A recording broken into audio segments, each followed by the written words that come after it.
Hello and welcome to part 2 of the first episode of the Pioneers Conclave. My name is Dhruv Joshi, and in this podcast, you will assimilate the basics of cryptocurrency and will know how one can easily convert their interests or hobbies into a startup, featuring Mr. Upamanyu Acharya. Do check out our social media handles for more details. To get in touch with Mr. Upamanyu, do check out our YouTube channel, ESAL and Skill Hub Jai Hind College. His handles are listed in the description box. Not taking more of your time, let's dive deep into the conversation. My next question to you, moving on from this curiosity topic, and I'm very curious to know about your cryptocurrency startup now. And so the next question is about your cryptocurrency startup. And so before we begin with what the startup was and your journey with it, I would just request you if you could break down the terms cryptocurrency in layman's terms. Sure. Right. So cryptocurrency is a very basic term because the word crypto comes from cryptography. Cryptography is the study of solving puzzles. And currency, of course, is a unit of exchange. It's something that you share or barter with each other to get something from someone else. So you put those two together. A cryptocurrency will be something that you can uh, trade goods or services with someone else for, but that requires a very high level of encryption, or doesn't require other, but it has a high level of encryption. It requires a very high level of effort to crack the code. So that is, in layman's terms, what the word cryptocurrency means. Now, how does that work in reality? In reality, cryptocurrency takes the form of a blockchain. Cryptocurrency is just units that you share with each other on the blockchain.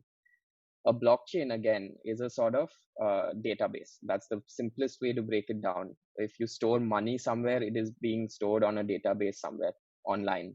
How it works is, I'll give you the example of Bitcoin. It's the most ubiquitous and the easiest to explain, I feel. Bitcoin was the first blockchain that was created back in 2009 by an anonymous founder called Satoshi Nakamoto. We don't know who that person is, but blockchain was developed with the intent in mind that it should be completely secure and that people shouldn't be able to send multiple transactions without having that amount in their wallet. What I mean by that is they should not be having one Bitcoin, sending that one Bitcoin to one person, sending that same Bitcoin to another person. It's called a double spend. That was the intent.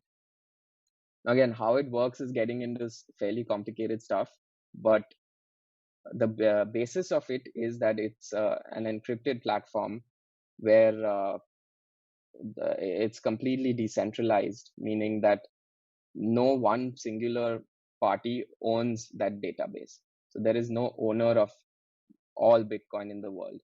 If you own Bitcoin, that means that someone else will be mining your transaction, and the mining part of it is essentially validating that transaction.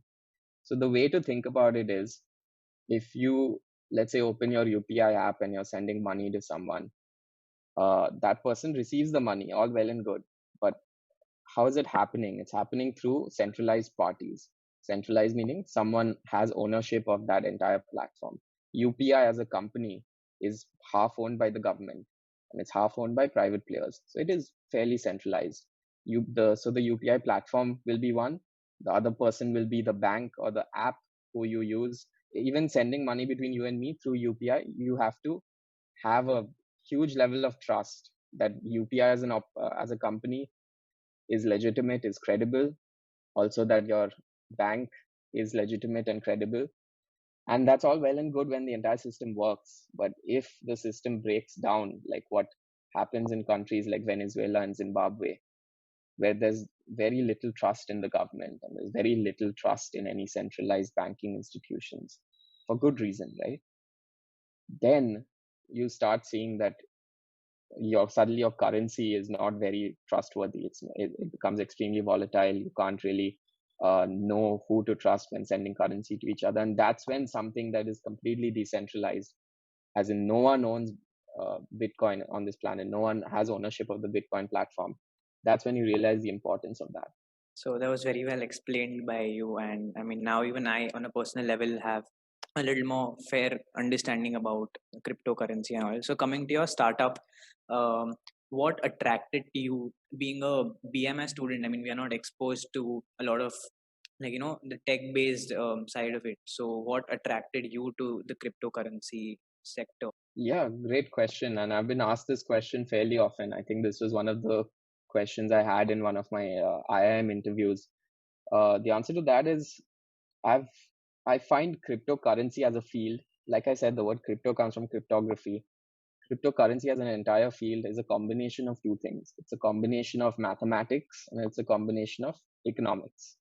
So the mathematics side of it is all about encryption, about things like SHA-256, which is the hashing algorithm. It's the Byzantine fault tolerance. These are all computer science uh, philosophies, rather, uh, that are very interesting to me on a personal level, because uh, anything that is highly technical, that goes into mathematics and computer science, forms the basis of the next 5 to 10 years, maybe even 20 years of technology.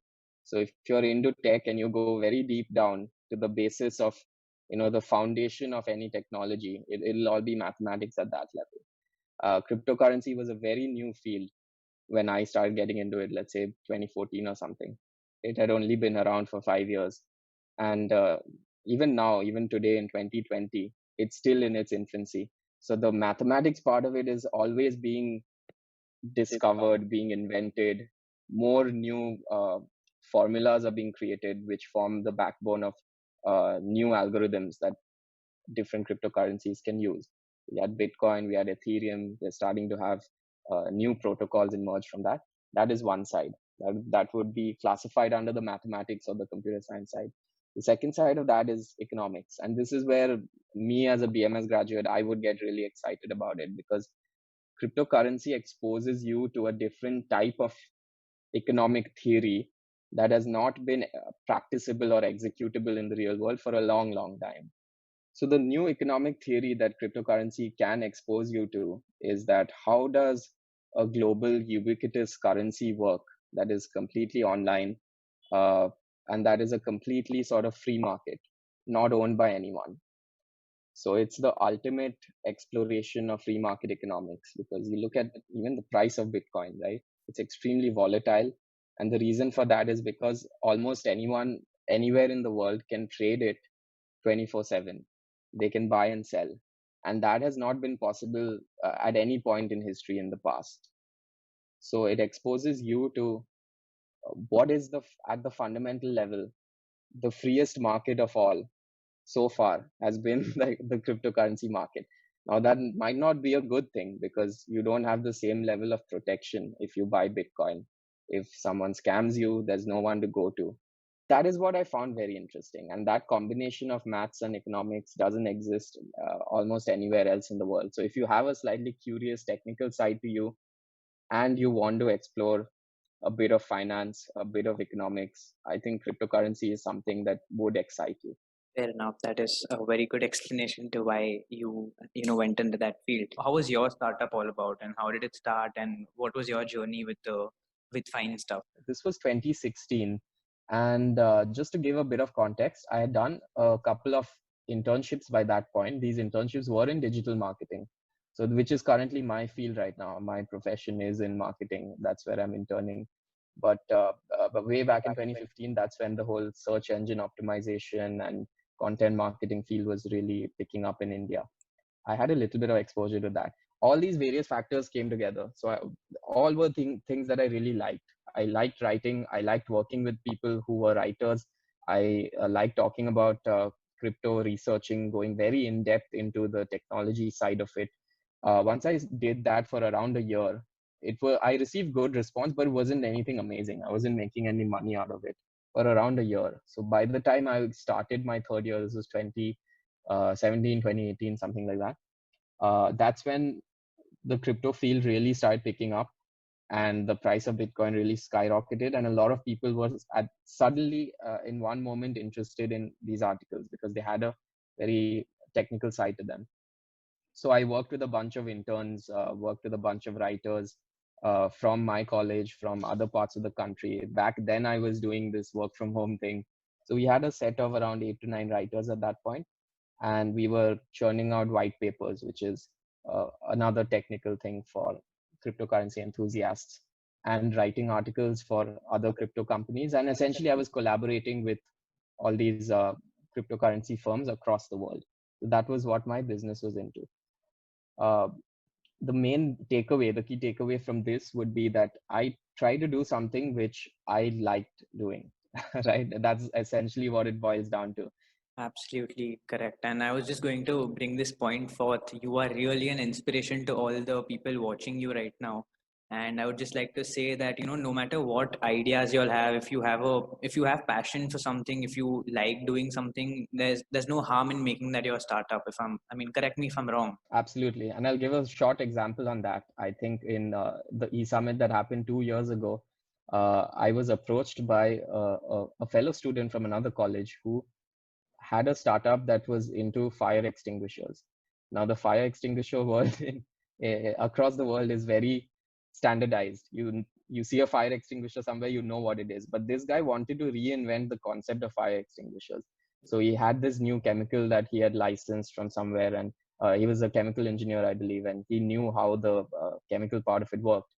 But he wasn't very well versed with the business side of it.